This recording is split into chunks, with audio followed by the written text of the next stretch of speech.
So I'm Brittany Davis. I live in Farmville. I'm originally from Jamaica. I found this lovely group when Miss Tori introduced it to us. And from ever since, we're trying to make history. So, yes. So I'm Rory. I work, I'm a community musician mainly. I work for a mental health charity called Touchstone in Leeds in the north of England. And I run the Touchstone Loves the Arts service, which is everything we do with art and music to support mental health. So, my first question, how do you manage when you have many refugees from different places? How do you integrate many cultures into that music?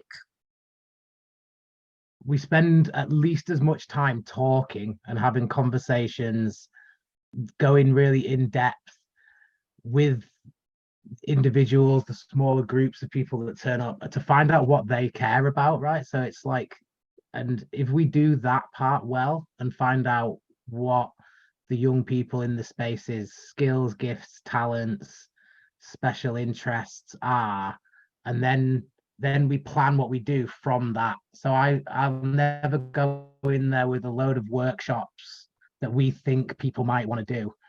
We do it the other way around. So we will like improvise the workshops based on the conversations that we're having with people and based on what it is that particularly the group that we have there and then want to do. So it's all about making space for the people who are there's creative expression, whatever that is. And I think that what that requires from me really is just a positive attitude to whatever's offered and always being willing to follow the direction of the young people we're working with, which is kind of not how things normally work, right? In music education or in school, young people are always expected to follow the instructions or the lead of the adult in the space, right? And we know that that's not the right way around to do things when we're working with creatively with young people. So it's all about making the space to really understand what the young people we're working with care about.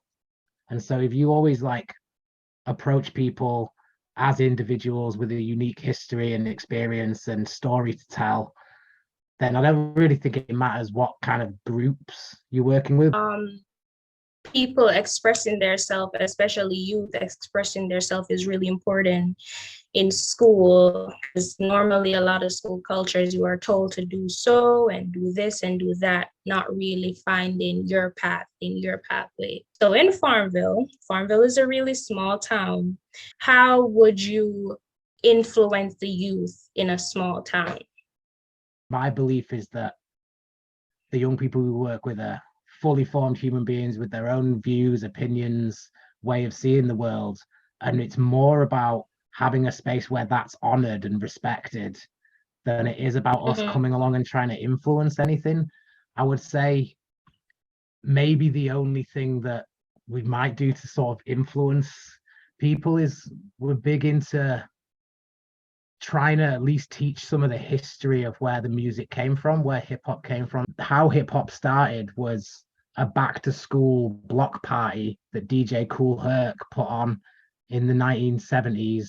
And that's what it was. It was a back to school party with some music and some dancing and some artwork happening. So there's the five pillars of hip hop, the original five pillars of hip hop: DJing, MCing, graffiti art, breakdancing, and knowledge.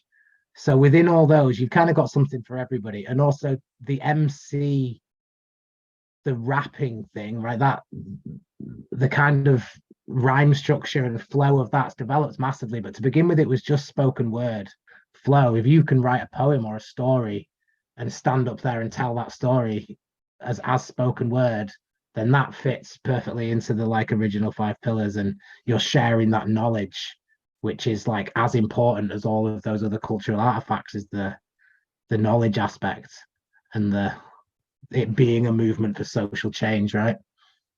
I always remember that phrase, that like that quote that never doubt that a small group of committed citizens can change the world. In fact, it's the only thing that ever has. And these things all happen just from a conversation like this, right? You start talking to someone, you never know what's going to come out of it. So I would say use the power of music to bring some people together and have some Yes. conversations about what you want to do and support each other through it. And that's kind of where community music as a kind of paradigm comes in, is community music starts from the belief that anthropologically music is a fundamental part of human culture and society, and is there for the purposes of strengthening our relationships and strengthening our communities. And I think in most of the world, that's pretty well understood, that that's what the function of music is. In Africa, the colleagues we work with in Africa, it's really well understood that the music is there to Yeah. bring the community together, and that there's no difference between music, singing, and dance. They're all one thing, and that everybody's expected to join in the music making in some way. You kind of lost that in the West because of the like dominance of the Western classical music tradition that Mm-hmm.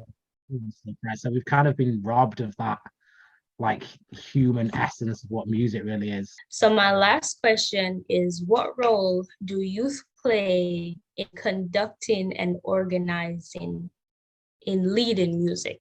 So what can we do to lead the music? Okay, yeah. What can you do to lead the music? I think just get involved. Just start doing it.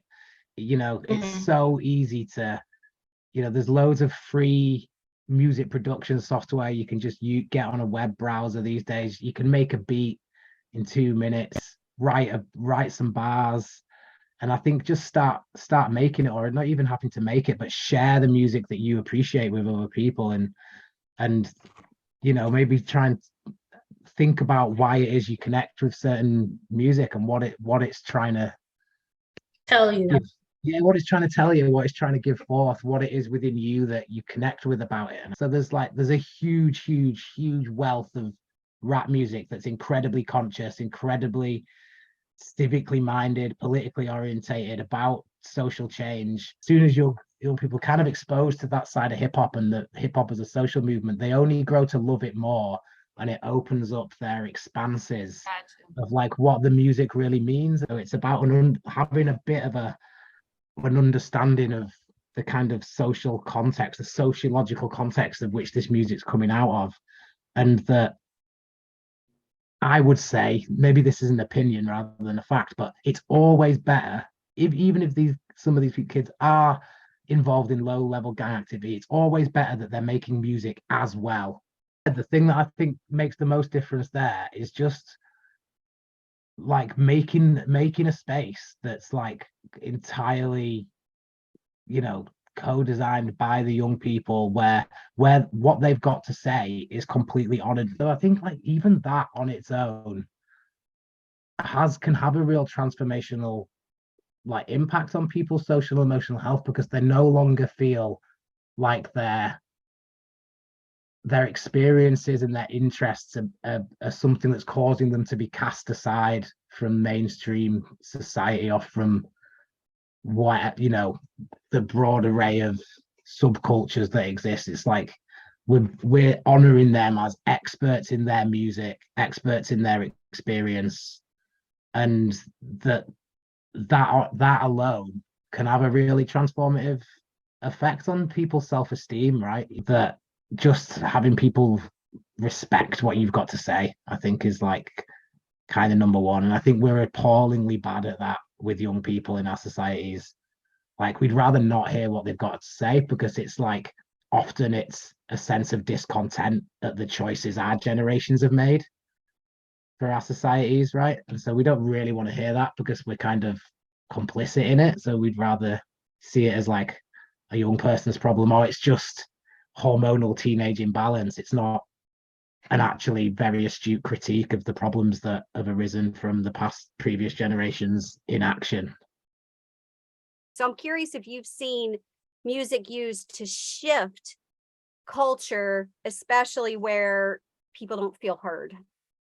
Yeah, I mean, I think that happens all the time. I think music's as a storytelling device is really good at that, right? It's a if you see it as a way of putting together a short story boiled down to its essence of what the thing that you want to get across. Music can be really, really, really good at that. So a lot of people, music's kind of like magic, right? That you can like just make this beautiful stuff out of like knowing where to put your fingers on a string or on a tube that you blow down. So I think like that, just like the magic trick of that, it can be really helpful, like bamboozle people into accepting what you've got to say. So much effort from the mainstream media, government discourse goes into deliberately trying to dehumanize the young men that make the journey to England for whatever reason, usually almost always war or famine, drought. So much, millions and millions of pounds of media pressure go into trying to dehumanize these people. And I think when someone's making music in front of you, you can't deny their humanity. So I don't have anything else to ask, but I want to thank you for coming to this interview. It was really, really good and really informative, and I learned a lot of stuff. So thank you very much. Thank you for opening my mind up to different things. I'm a songwriter as well, so you helped me to build on that. So I really appreciate it. Thank you, Brittany. Thank you for inviting me. It's a pleasure. Good luck with your projects. Sounds really cool.